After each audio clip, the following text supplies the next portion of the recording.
ஹிஜாபை நீக்கி வாழக்கூடிய பெண்களே, அல்லாஹ் அலங்கரித்த, அல்லாஹ் அழகாக்கிய உங்களுடைய உடலை உங்களுக்கு தகுதியான ஆண்களுக்கு மட்டும் வெளிப்படுத்துவதிலிருந்து விலகி இருக்கக்கூடிய பெண்கள் இந்த செய்தியை கொஞ்சம் சிந்தியுங்கள்.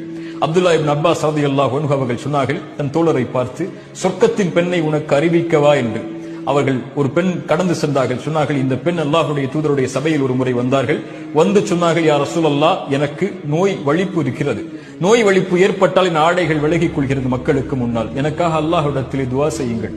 அல்லாஹ்வுடைய தூதர் சொன்னார்கள், பெண்ணே, இதற்காக அல்லாஹ்விடத்திலே துஆ செய்கிறேன். அல்லாஹ் அந்த நோயை நீக்கி விடுவான். ஆனால் பொறுமையை கடைபிடித்தால் அல்லாஹ் உனக்கு சொர்க்கத்தை கொடுப்பான், தேர்ந்தெடு. அந்த பெண் சொன்னார்கள், யா ரசூலுல்லாஹ், நான் பொறுமை காக்கிறேன், சொர்க்கம் எனக்கு கிடைக்கட்டும்.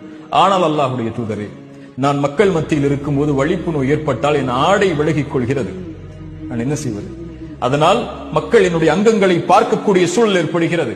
அல்லாஹ்விடத்திலே அதற்காக மட்டும் என் வலிப்பு நோய் ஏற்பட்டாலும் பரவாயில்லை, பொறுமை காக்கிறேன், என் ஆடை விலகிவிடக் கூடாது மக்களுக்கு முன்னால் என்று அல்லாஹ்விடத்திலே துஆ செய்யுங்கள் என்றார்கள். அல்லாஹ்வுடைய தூதர் ஸல்லல்லாஹு அலைஹி வஸல்லம் துஆ செய்தார்கள்.